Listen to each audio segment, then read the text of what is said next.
Hello, I'm Bob Young. I'm currently the church warden at St James Church in the parish of Morpeth.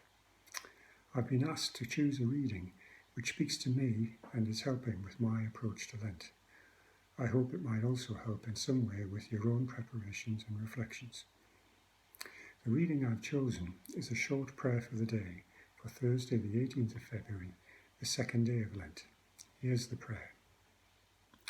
Father in heaven, I stand before you today in your omnipotent presence to ask that you grant me strength.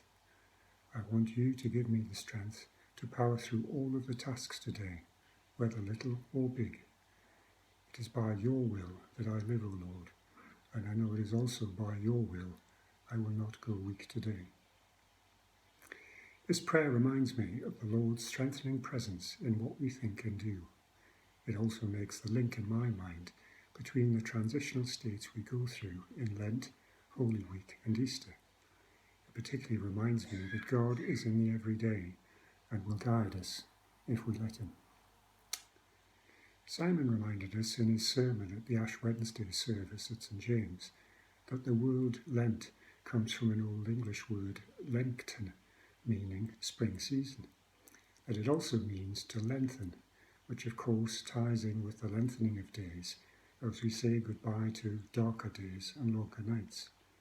The start of Lent this week seems to have coincided with a big rise in temperature, a sudden thaw of the recent snow, and generally a tangible move towards spring. Simon also reminded us that this lengthening gives us the opportunity to review our conscious failings and to counterbalance the excesses of our character. For example, to listen more to others rather than being preoccupied with talking. This to me seems like a more efficacious spiritual process than the penance of trying to deny ourselves a usual pleasure. With regard to talking, I guess psychologists would reason that we think before speaking and acting to make sure that what we are about to say or do is something we truly believe and are willing to stand behind, and something that's in line with what we're trying to accomplish in a given situation. Naturally, we speak differently among our close friends than in an interview for a job, because we're trying to accomplish very different things in very different environments.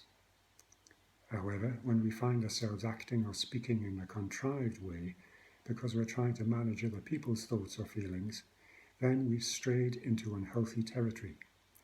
We and others figure out who we are by being that person with other people in specific situations. So, we can live in the moment subconsciously, confident that God is with us while living through our everyday lives, like enjoying a walk with the dog, preparing dinner, or even Zooming.